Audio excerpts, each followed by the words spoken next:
ऐसे है कुछ।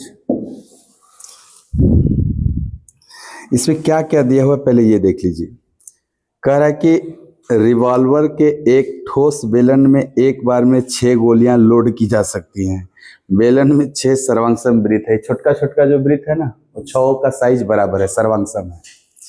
और कह रहा है कि जो आंतरिक रूप से बड़े वृत्त को स्पर्श करते हैं, ठीक है, कर रहा है ना बड़े वृत्त को स्पर्श। फिर कह रहा है कि प्रत्येक छोटा वृत्त जिसमें गोलियों को लोड किया जाएगा, ये छोटका छोटका में गोली डाला जाएगा, और गोली भी आपका सिलिंड्रिकल टाइप का है।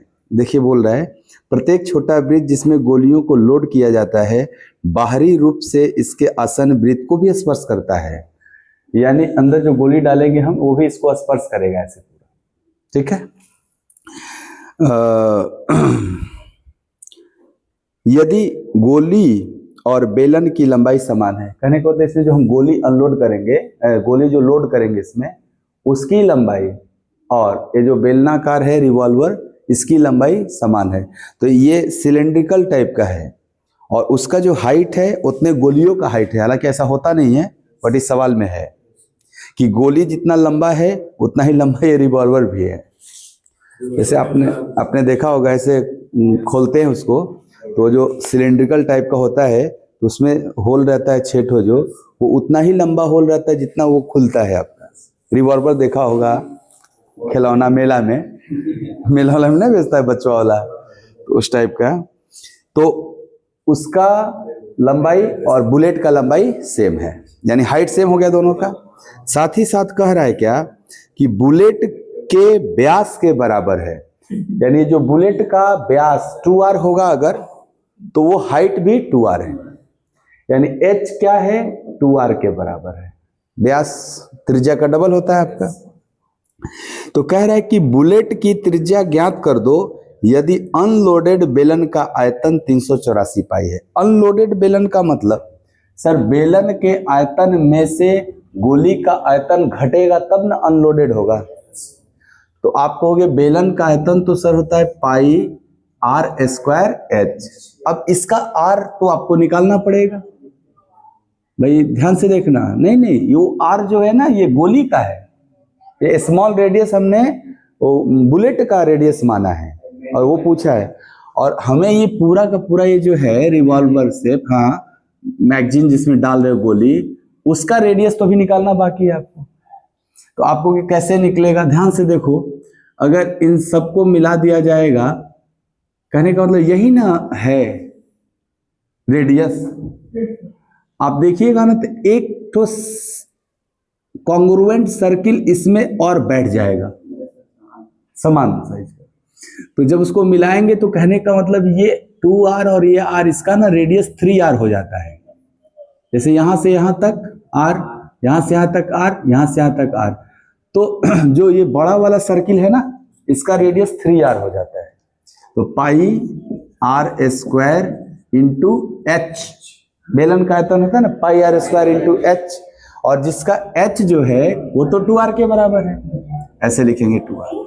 क्या ये पूरा ये बड़का वाला सर्कुलर सिलेंडर का आयतन हो गया माइनस बुलेट का आयतन। बुलेट भी देखो, बुलेट जो है वो r रेडियस वाला है ना सर्कुलर से, तो पाई r स्क्वायर इंटू इसका भी h जो होगा, क्या वो उसी h के बराबर है, बड़ा वाला के ही h के बराबर है। तो वो तो 2r हमने मान लिया था, देख दे 2r। और ऐसे ऐसे कौ बुलेट हैं, तो गुणे 6 कर लीजिए। क्या ये होगा अनलोडेड गन का आयतन? अनलोडेड गन का आयतन कितना दिया हुआ था, 384 पाई इज इक्वल टू 384 पाई। काटेंगे तो r निकल जाएगा, एक ही वेरिएबल r है। पाई से पाई कैंसिल हो जाएगा कॉमन लेके। इसके बाद आप देखिए यहाँ पे 9 दूनी के 18r क्यूब, और यहाँ पे 6 दूनी के 12r cube, is equal to 384। तो 18 12 6 आर क्यूब 384, 6 से कटेगा और आर क्यूब बराबर अगर 64 है तो आर बराबर 4 है, यानी कि बुलेट का रेडियस कितना था 4 सेंटीमीटर। तो हो जाता है, इजी है, कोई नहीं, इसमें 3D का कॉन्सेप्ट है, आयतन में से आयतन घटा देना है, कुछ नहीं।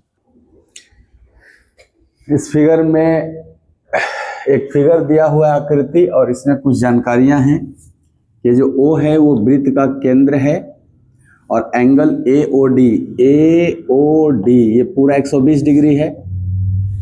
वृत्त की त्रिज्या को R यूनिट बोला गया है और बता रहा है, पूछ रहा है कि चतुर्भुज जो बनेगा AODP और COBQ इसके क्षेत्रफल का योग कितना होगा। ऑप्शन दिया हुआ है 4 आपको, बहुत ध्यान से देखिए। क्या ये सब रेडियस हैं AOD और ये एंगल अगर 120 डिग्री है तो बताइए 120 डिग्री वाला आइसोसेलेस ट्रायंगल बन रहा है AOD, और जब साइड साइड RR होता है तो ये पूरा AD √3R होता है। AD की वैल्यू जब ये 120 डिग्री दिया हुआ है तो क्या AD बराबर √3R हो जाएगा। देखा था आपने, कभी भी ऐसा ट्रायंगल आ जाए, ऐसे ऑब्ट्यूस एंगल ट्रायंगल मिले जिसका एंगल 120 डिग्री हो और ये दोनों बगल बगल वाले 1:1 में हो तो सामने वाला √3 यूनिट होता है। कोसाइन रूल लगा के आ जाता है, इसको याद रखना है आपको कि एंगल 120 डिग्री होगा और 120 डिग्री के आजू बाजू वाले बराबर बराबर लेंथ के होंगे तो सामने वाला √3 गुना होता है। तो 1 के जगह ये R है तो AD आपका √3R हो जाएगा ना। जब 1 1 होता है तब √3 होता है, जब R होगा तो √3R हो जाएगा। चलिए एक बात बताइएगा, अगर AD √3R है तो क्या PO जो होगा केवल R होगा। PO सेंटर से सरकमफ्रेंस की दूरी को त्रिज्या ही तो कहते हैं, तो PO भी तो त्रिज्या ही है। तो ये जो बन रहा है क्वाड्रिलेटरल OAPD, देखो एक चतुर्भुज बन रहा है OAPD, क्या यह एक काइट है।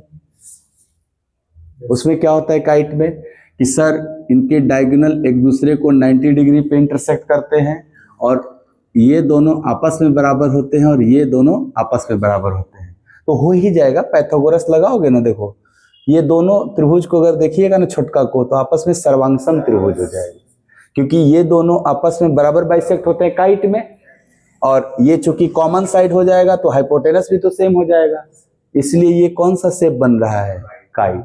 और काइट का जो एरिया होता है, काइट का जो एरिया होता है ये होता है 1/2 D1 × D2, दोनों डायगोनल के प्रोडक्ट का आधा होता है। तो एक बात बताओ, अगर ये काइट है तो क्या ये भी काइट ही होगा। जितना एरिया इसका होगा क्या उतना ही एरिया इसका भी होगा। अगर मैं एक का एरिया निकाल दूं और डबल कर दूं तो दोनों का एरिया हो जाएगा। तो दोनों के एरिया को जोड़ के ही पूछा है ना आपसे, एक का एरिया निकालो। सर D1 अगर मैं इसको बोलता हूं तो यही ना D2 है। अगर मैं AD को D1 बोलता हूं तो क्या D2 OP बनेगा। यही दो विकर्ण है आपके, ध्यान रख दीजिए। 1/2 D1 की वैल्यू √3R और D2 की वैल्यू केवल R, तो ये बना √3/2R²। सर अगर एक क्वाड्रिलेटरल जो कि काइट का है, काइट रूप है, इसका एरिया अगर √3/2R² है तो दोनों का मिलाना होगा तो 2 का गुणा करना पड़ेगा। तो क्या मेरा आंसर √3R² केवल होगा। दोनों को जोड़ के बताना है आपको, तो ये हो जाएगा सी। इसको सीखिए। ये फिगर एक दिया हुआ है, इस फिगर में ये आपका सर्किल का सेंटर O है, बताया है सर्किल का केंद्र O है, और ये जो OP है वो त्रिज्या है जो कि आयत ABCD को, ये जो दिख रहा है ना पतला सा, ये आयत है ABCD, इसको समद्विभाजित करता है समकोण पर। इसका मतलब ये सारे एंगल जो बन रहे होंगे 90-90 बन रहे होंगे। ये सब एंगल जितना भी बनेगा सब 90 बनेगा। और समद्विभाजित का मतलब हाँ, एल के ए डी का एरिया जितना होगा उतना ही एल के बी सी का भी एरिया होगा। 2 इक्वल पार्ट में डिवाइड कर रहा है आयत को। और कुछ लेंथ दिया है, डीएम और एनसी 9 है, ये डीएम भी 9 है, एनसी भी 9 है। अगर समविभाजित कर रहा है तो बराबर होना भी चाहिए। एआर और एसबी यानी ये वाला एआर और ये वाला एसबी ये भी आपस में बराबर ही होगा, 2 सेंटीमीटर है जो कि। इसके बाद बोल रहा है के ओ जो है वो 8 सेंटीमीटर, ये नीचे वाला लेंथ 8 है, ये ना ओ से के तक, ये पॉइंट के है आपका और ये सेंटर कौन था, ओ था। तो के ओ मतलब ये वाला लेंथ कितना है, 8। ओपी 17, ये पूरा रेडियस 17 है।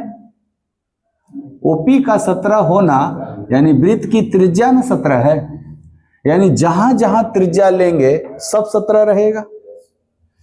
तो बोल रहे हैं आयत का क्षेत्रफल बताओ। आयत के क्षेत्रफल के लिए लंबाई गुणे चौड़ाई लगेगा।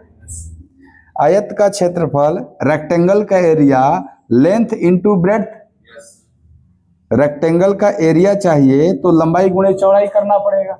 इसकी लंबाई अगर ए बी लेंगे तो चौड़ाई ए डी लेना है हमको, यानी सर हमको ए बी भी निकालना है और ए डी भी निकालना है, दोनों को गुणा कर देंगे आंसर आ जाएगा हमारा।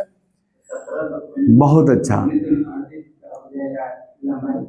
समझिए जरा, आप कहोगे ये सेंटर से सरकमफ्रेंस को अगर मिलाया जाए तो रेडियस होगा आपका, ये रेडियस होगा क्या जो मैं खींच रहा हूं, ये 17 है और ये 8 है तो ये 15 हो जाएगा। कहां से कहां तक, यहां से यहां तक। अगर ये 15 है तो ये भी तो 15 ही होगा क्योंकि इक्वल पार्ट में डिवाइड किया है ओपीएस, ये भी 15 हो गया। तो लंबाई तो निकल गया 15 15 30 और 4 34 निकल गया लंबाई। चौड़ाई निकाल लेते हैं। आपको वे चौड़ाई के लिए सर ये पूरा 17 था और ये 8 है तो यहां से यहां तक 9 है और ये वाली लेंथ हमको चाहिए, यही ना चौड़ाई है सर। जितना डीए होगा उतना ही एल के भी होगा। एक बार और रेडियस को मिलाया जाए, थोड़ा ऐसे ऐसे मिला देते हैं एक बार और।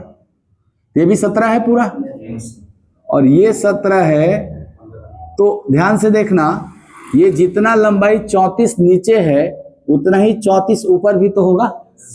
आयत की आमने सामने की भुजाएं बराबर होती हैं, तो अगर ये पूरा 34 होगा तो 34 में 9 और 9 18 तो दिख रहा है हमको, तो 34 में 18 हटा दो, जो 16 है वो भी 2 इक्वल पार्ट में बट गया होगा, तो क्या ये 8 रहा होगा ये, और ये पूरा 17 था ना, तो 8 17 अगर है और यहाँ 90 डिग्री है तो कर्ण 17 है, बेस 8 है, तो ये परपेंडिकुलर पूरा 15 रहा होगा। 15 में से ये नीचे वाला 8 है ना, तो क्या ये बीच वाला 7 होगा, तभी ना 8 7 15 होगा। तो चौड़ाई कितना निकल गया 7, लंबाई कितना 34 और चौड़ाई कितना 7। 34 का 7 गुना एरिया हो जाएगा। लास्ट ऑप्शन है आपका 238 आ जाएगा। 7 चौके 28 और 7 तिया 21 और 2 23। हाँ, लास्ट डिजिट 8 एक ही ऑप्शन में भी था और ऐसे आंसर दिया गया है, वही वाला का लेंथ वगैरह दिया हुआ है। कह रहे निम्न आकृति में दर्शाया गया है, ये जो आकृति है इसमें दर्शाया गया है कि एक स्पाइरल एकांतर रूप से केंद्र ए और बी वाले क्रमिक अर्धवृत्त से बनी है। यानी कि ये जो स्पाइरल बना है, केंद्र ए वाला अर्धवृत्त का लेंथ L1 और केंद्र बी वाले अर्धवृत्त का लेंथ L2 एंड ऐसे ही केंद्र सी वाला अर्धवृत्त बनता, तो ऐसे चेंज होते चला जाएगा। कितना लेके जाना है हमको सर, अर्धवृत्त से बनी है जिनकी त्रिज्याएं 0.5 1 1.5 यानी 0.55 बढ़ते जा रहा है। 13 क्रमिक अर्धवृत्तों से बनी है, ऐसे स्पाइरल की कुल लंबाई कितना है। तो 13 अगर अर्धवृत्त बना है तो आपको पहला का लेंथ 0.5 है, दूसरा का 2 × 0.5 है, तीसरा का 3 × 0.5 है तो 13वां का 13 इंटू 0.5 होगा, तो यानी 6.5 रेडियस रहा होगा 13वां अर्धवृत्त का। ठीक है ना। अब बोला है कुल लंबाई बताओ क्या है। तो अर्धवृत्त अगर बन रहा है और उसकी कुल लंबाई निकालनी है तो केवल मुझे स्पाइरल की लंबाई निकालनी है ना। अगर स्पाइरल की लंबाई निकालनी है तो इसमें इसके डायमीटर से कोई मतलब नहीं। हालांकि आपको बोला जाता था कि एक अर्धवृत्त का परिमाप क्या होगा, तो उसमें आप कर्व भी लेते थे और डायमीटर भी लेते थे। बट ये जो बना है स्पाइरल, इसमें इसके डायमीटर से कोई मतलब नहीं है। इसे गोल गोल घूमते जा रहा है तो उसकी लेंथ केवल कर्व वाला ही लेंथ निकालना है आपको। तो बताइए जो L1 का मान होगा क्या वो इस पर निकलेगा आपका। L1 का जो मान होगा वो पाई r यानी 0.5 से होगा। 2 पाई r तो पूरे सर्किल का होता है और सेमी सर्किल का कर्व होगा केवल पाई r। L2 जो बनेगा वो पाई इंटू उसका r1 हो जाएगा। L3 जो बनेगा ये पाई इंटू 1.5, सबका रेडियस 0.5 बढ़ते जा रहा है। ऐसे करके L13 निकाला जाएगा, लास्ट वाला 13वां लेंथ। तो क्या वो पाई इंटू 6.5 हो जाएगा। मुझे इन सबको जोड़ के बताना है ना। अगर मैं जोड़ दूंगा सबको तो क्या पूरे स्पाइरल का लेंथ हो जाएगा। क्या निकालना है, टारगेट यही ना, L1 plus L2 plus L3 dot dot dot L13 तक। तो सबको जब जोड़िएगा आप तो पाई कॉमन हो जाएगा और 0.5 से लेकर के 6.5 तक को जोड़ना पड़ेगा हमको।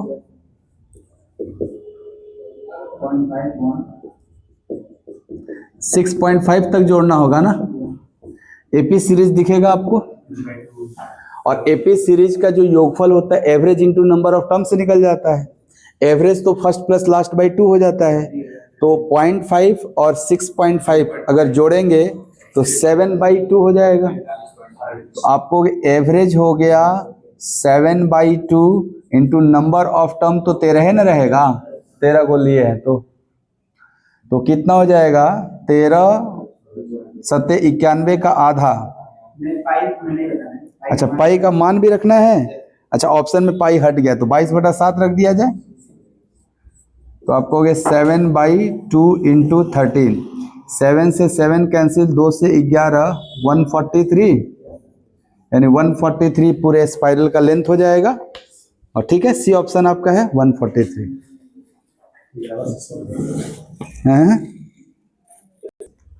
देखिए ये फिगर दिया हुआ है, ठीक है, और इसमें ये सेंटर है, सर्किल का सेंटर है, ये पॉइंट, ये सर्किल का सेंटर है।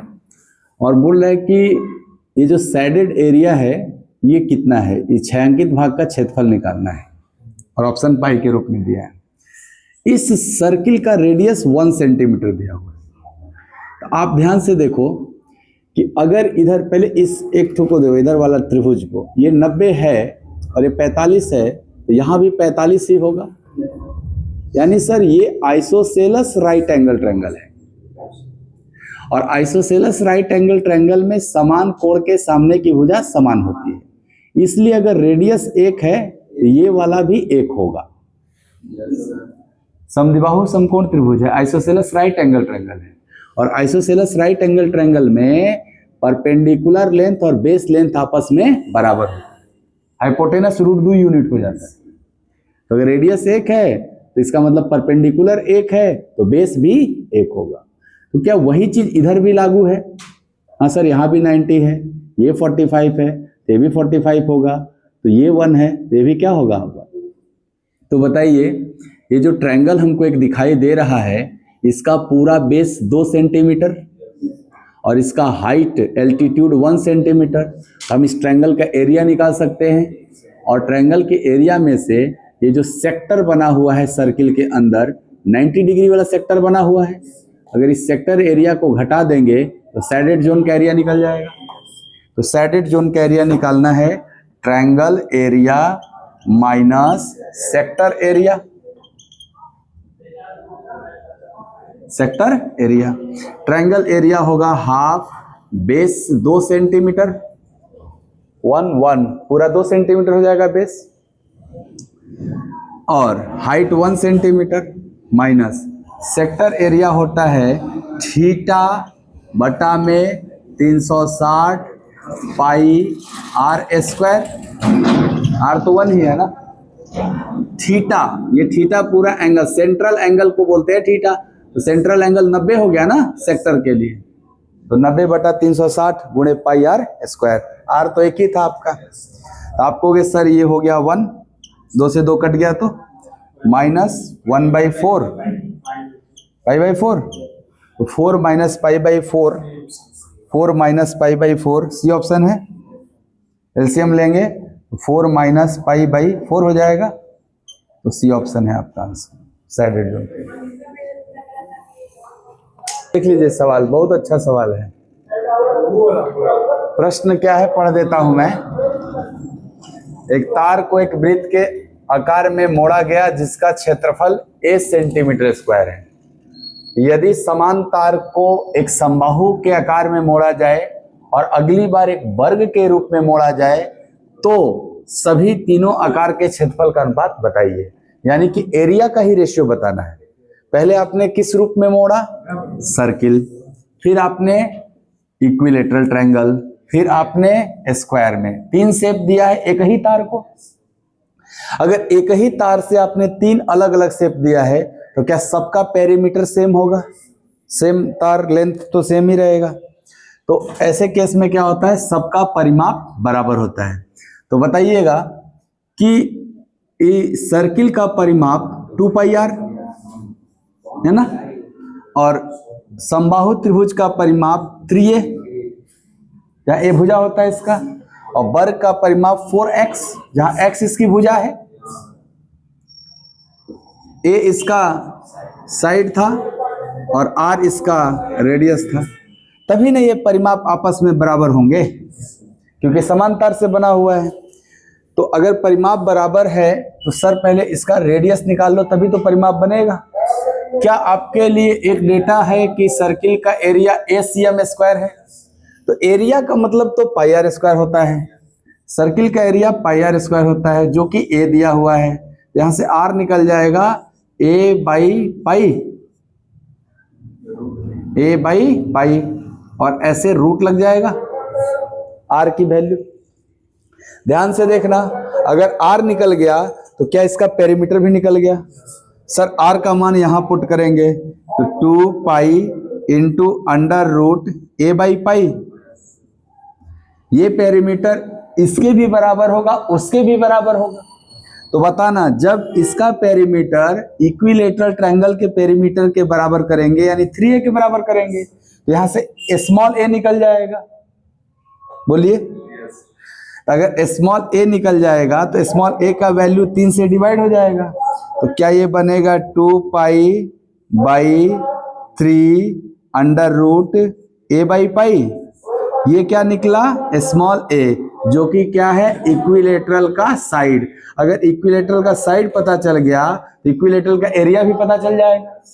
सर इक्विलेटरल का एरिया क्या हो जाता है? सर इसका एरिया हो जाएगा √3/4a स्क्वायर।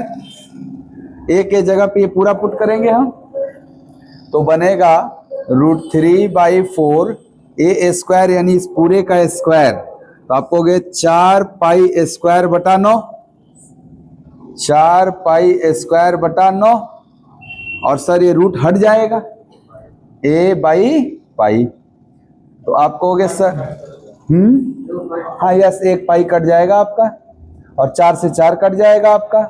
तो यहाँ पे जो आएगा वो √3 पाई a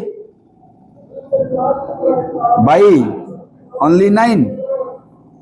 ये इक्विलेटरल का एरिया निकल गया। अच्छा ध्यान से देखना, क्या यह 4x भी बराबर था इस 2 पाई आर के? और 2 पाई आर का मान ये है।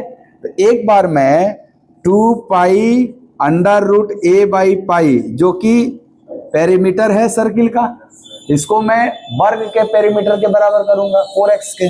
तो क्या वहां से x निकल जाएगा? x जो कि भुजा कहलाएगा वर्ग का। तो मुझे x नहीं x स्क्वायर की जरूरत है। क्यों? क्योंकि वर्ग का क्षेत्रफल क्या होता है? x square. अगर मैं दोनों तरफ स्क्वायर कर दूं तो x स्क्वायर निकल जाएगा। स्क्वायर करूंगा तो बनेगा 4 pi square into A by pi, इधर 16x स्क्वायर, तो x स्क्वायर निकालने के लिए 16 से भाग लग जाएगा, तो हो जाएगा एगो पाई कटेगा, अब पाई a बटा में 4 आ जाएगा, 16 भाग लगेगा तो 4 चौके 16, तो पाई a बटा 4 ही बचेगा ना। तीनों एरिया निकाल दिया। पहले किसका एरिया चाहिए? सर्किल का। सर्किल का एरिया कितना निकाले थे हम लोग? सर हम लोग निकाले नहीं है, क्वेश्चन में दिया हुआ ए, तो सर्किल का एरिया ए। इसके बाद किसका लेना है? इक्विलेटरल का। कितना निकाले हैं? √3 पाई ए बाई 9, √3 पाई ए बाई 9। इसके बाद स्क्वायर का एरिया लेना है, कितना निकाले? पाई ए बाई 4, पाई ए बाई 4। चलो, क्या सब में ए है? रेशियो में कॉमन टर्म हट जाता है ना। ये 9 चौके 36, या फिर ऑप्शन को भी देखेंगे हम लोग, क्या ऐसे ही दे दिया है क्या? ये वाला रेशनलाइज करके दे दिया है। यहाँ 1 होगा ना, यहाँ √3 से ऊपर नीचे गुणा करेंगे, ऐसा 3√3 आ जाएगा, 3 से 3 बार में कटेगा तो बन जाएगा 3a बाई √3, ऐसे हो जाएगा। अगर √3 से डिवाइड करें इसको, √3 से जो कटेगा ना, 3√3 बार में कटेगा, तो क्या यहाँ पाई बटा 3√3 बचेगा, और इधर तो a पाई बाई 4। ऐसे ही ना ऑप्शन सेट कर दिया है, ऐसे ही लगा दिया, पाई का मान रखा नहीं है। हाँ, क्यों नहीं, आप ऑप्शन से उठा लीजिए कि सर √3 का लेना देना समबाहु से होगा, इसलिए समबाहु को बीच में रखना है। अगर बीच में रखना है तो बीच में तो एक ही जगह आ रहा है आपका, वैसे भी आप लगा लीजिए, कोई दिक्कत। हाँ, एक मेज पर 4 समान आकार के सिक्के जिसका रेडियस 1 सेंटीमीटर इस प्रकार रखना है कि प्रत्येक अन्य 2 को स्पर्श करे तो सिक्का द्वारा घिरे क्षेत्र का क्षेत्रफल कितना है। ऑप्शन दिया हुआ है सर, आपको ऐसे है, इसका मतलब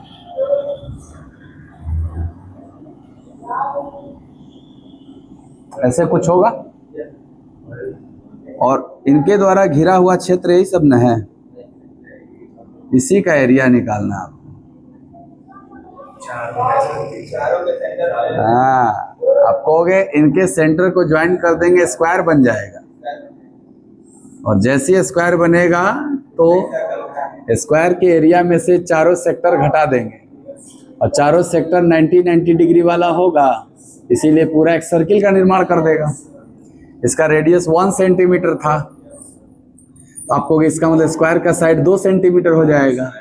तो इस छायांकित भाग का क्षेत्रफल जो रहा होगा, ये वाला, आप कहोगे पूरे स्क्वायर वर्ग का क्षेत्रफल माइनस 4 सेक्टर एरिया, और वो सेक्टर 90 डिग्री वाला है, और 90 डिग्री वाले 4 सेक्टर मिलेंगे तो 360 डिग्री वाला सेक्टर होगा, और 360 डिग्री वाले सेक्टर को एक सर्किल कहा जाता है।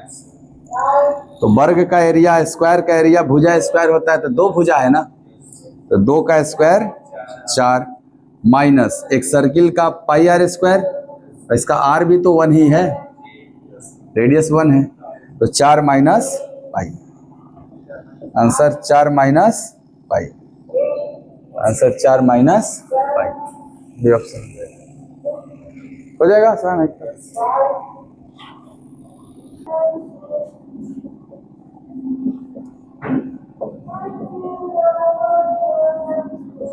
हाँ हाँ, वही करना है। हाँ, तो छायांकित का दुगना निकालना है।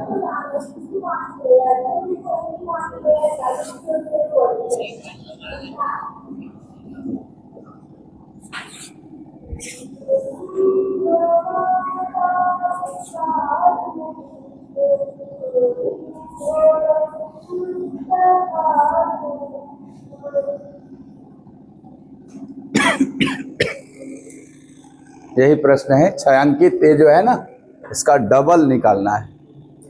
क्या करेंगे आप, पहले छायांकित निकाल लीजिए फिर डबल करिएगा। आपको कि पूरे सेक्टर में से छोटका सेक्टर हटा दिया जाए।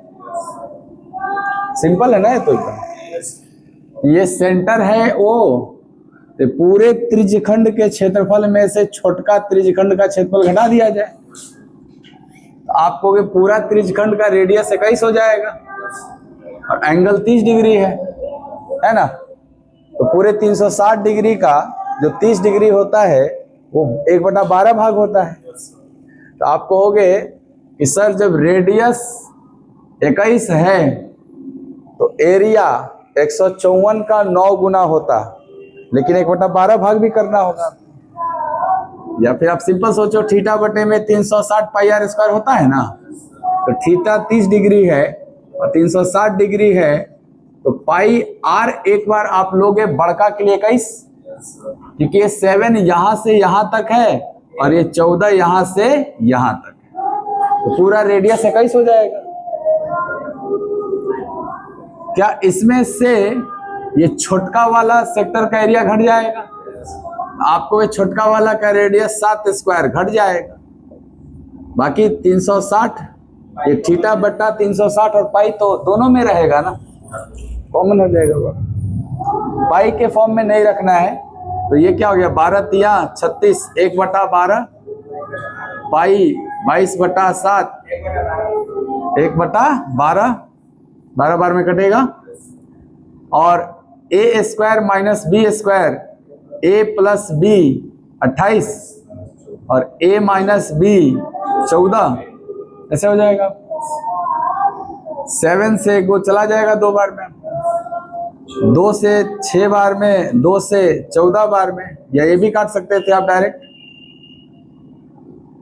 ये वाला ही 2 काट देते हैं, 2 से 3 बार में और 2 से 14 बार में। और अब 14 गुणे 22, 28 और 2 30 का 1/3। ये तो हुआ छायांकित भाग का क्षेत्रफल, लेकिन आपसे पूछा उसका दुगना बताइए, तो 2 का गुणा करना पड़ेगा हमको। तो जब 2 का गुणा करेंगे तो 616 बटा में 3 होगा, तो 205 वाला आंसर होगा आपका। दुगना पूछा था, दुगना करना होगा। एक वृत्त का व्यास 80 सेंटीमीटर है, उनके संकेंद्रित वृत्तों की त्रिज्या ज्ञात करनी है, जिनको इस प्रकार बनाना है कि संपूर्ण क्षेत्रफल 4 समान भागों में विभाजित हो जाए। तो 3-3 गुना रेडियस है, तबे ना 4 गो एरिया बनेगा। देखिए जैसे एक बड़ा सर्किल ऐसे है, इसके अंदर एक छोटा सर्किल है, इसके अंदर भी एक छोटा सर्किल है, और फिर देखो एक एरिया, ये एक एरिया, ये एक एरिया है, 4 इक्वल एरिया बन रहा है क्या? 3 को बना, तो 4 इक्वल एरिया बोला है ना, तो एक और बनाना होगा ऐसे, area A1, A2, A3, A4, चारों एरिया बराबर होना चाहिए। बोलिए। तो बड़का वाला का रेडियस 40, व्यास 80 है, तो जो बाहर बाहर बना है उसके अंदर बने हुए वृत्त को संकेंद्री वृत्त कहेंगे, जिनका केंद्र समान होता है उसको सकेंद्रित वृत्त कहते हैं, कॉन्सेंट्रिक सर्किल। ये जो 80 व्यास है यानी रेडियस 40 होगा, वो बाहर वाले का ना, यहां से यहां तक का 40 होगा पूरा। तो देखिए यानी A1 का रेडियस निकालना है, A2 का रेडियस निकालना है, A3 का, A4 का तो दिया हुआ है 40, ये 3 को रेडियस निकालना है ना। यानी A1 का रेडियस, A1 मतलब एरिया था इसका, इसका रेडियस मैं R1 बोल रहा हूं, ये R2 बोल रहा हूं, ये R3 बोल रहा हूं, मुझे R1, R2, R3 का मान निकालना है। ऑप्शन आप कहोगे सर वो जो 40 रेडियस वाला बड़का सर्किल है उसका एरिया तो पाई आर स्क्वायर 1600 पाई हो जाएगा, तो पूरे बड़े वाले का 1600 पाई होगा, है ना। तो थोड़ा देखिए आप ध्यान से, अंदर से चलते हैं। हाँ? वो बोला है कि ऐसा आप सर्किल बनाओ अंदर में ताकि संपूर्ण क्षेत्रफल को 4 इक्वल पार्ट में बांट दिया जाए। ये थोड़ी सी पतली होगी, आप ये नहीं सोचो कि बराबर होगा। जैसे अंदर का एरिया कुछ होगा ना, समझो बात को, अंदर का एरिया कुछ होगा, उतने एरिया इस रिंग का होना चाहिए। सर्किल का एरिया कैसे बराबर हो जाएगा? सर्किल तो बड़ा है, तो भाग 4 बराबर भाग में बंटना चाहिए। तो एक भाग अंदर और एक भाग ये रिंग और एक भाग ये रिंग और एक भाग ये रिंग। जैसे कि हो गया तो 4 बराबर भागों में डिवाइड किया। नहीं, इसका मतलब हो जाता है संपूर्ण क्षेत्रफल 4 समान। ये देखिए, ये जैसे संपूर्ण क्षेत्रफल था बड़ा और इसके अंदर सकेंद्री वृत्त बनाना है, तो जिसका केंद्र समान रहा होगा, तो ऐसे ऐसे अंदर वृत्त बनेंगे ना, ऐसे ऐसे। अब बनने के बाद ये जो पूरा एरिया था पूरा, वो देखो 1 2 3 4 भाग में बंट गए। तो ये चारों एरिया आपस में बराबर होना चाहिए। ये नहीं कि ऐसे काट के या बराबर कर दोगे, ये कौन सी बात हुई? फिर इसमें कॉन्सेंट्रिक सर्किल का कहां कॉन्सेप्ट रह गया? ये इसके लिए तो ऐसे कह देता खाली एक बड़का को 4 भाग में बांट दीजिए, वो तो अलग कॉन्सेप्ट, वो अलग सवाल है, ये अलग सवाल है। आ रहा समझ में सवाल क्या है? यानी इस वलय का क्षेत्रफल इसके बराबर हो, यानी ये सब जो रिंग दिख रहा है ना, रिंग, ये रिंग का एरिया आपस में क्या होना चाहिए? इस छोटका वाला सर्किल के एरिया के बराबर हो जाना चाहिए, तब ना चारों समान भाग कहलाएगा। आगे समझ में? तो चारों एरिया बराबर कर दीजिए, रेडियस अपने आप निकल जाएगा। तो R1 पाई R1 का हाँ, तो आप कहेंगे देखिए सर, अंदर वाला का रेडियस अगर R1 है तो पाई R1 स्क्वायर बराबर होगा इस वाले रिंग के, और ई वाला रिंग का एरिया होगा पाई R2 square minus pi R1 square. Yes, ring का एरिया, ये पहली वाली रिंग A2 बराबर, A3 बराबर देखोगे तो आपको पाई R3 माइनस अंदर वाला R2, रिंग खाली निकालना है, बाहर बाहर है। A4 की बात करोगे तो पाई बड़का वाला रेडियस 40 था ना, तो 40 स्क्वायर माइनस R3, यही ना बोला 4 समान भाग होना चाहिए रिंग। हाँ, पाई तो सब में है, पाई का कोई मतलब नहीं है। R1 square is equal to R2 square minus R1 square is equal to R3 square minus R2 square is equal to 1600 minus R3 square. तो अब किसको किसके साथ लिया जाए? आप कहोगे सर इन दोनों को ले लोगे तो रेशियो निकल जाएगा R1 R2 में, नहीं, और R2 की वैल्यू यहां डाल दोगे तो R3 में भी निकल जाएगा। तो क्या हो, सेटिस्फाइड भी करा लो ना, क्यों ना यहाँ के बाद बाई ऑप्शन कर लिया जाए। हाँ हाँ हाँ, उसके बाद 800 पाई होगा।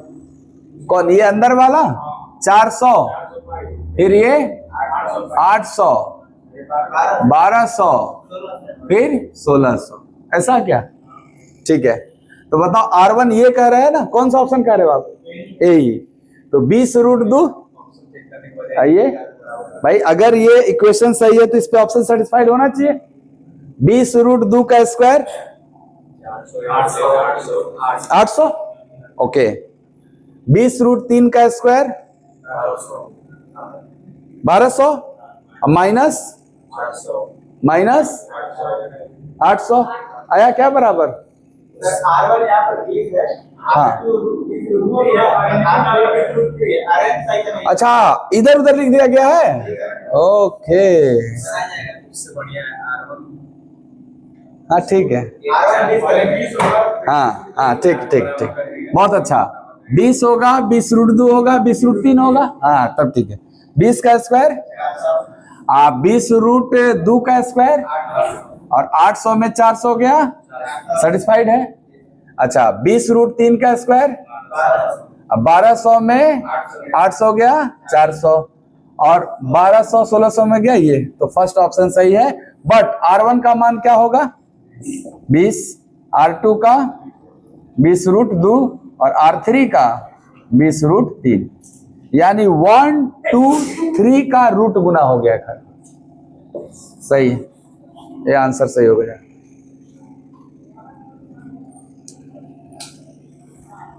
1600 को 4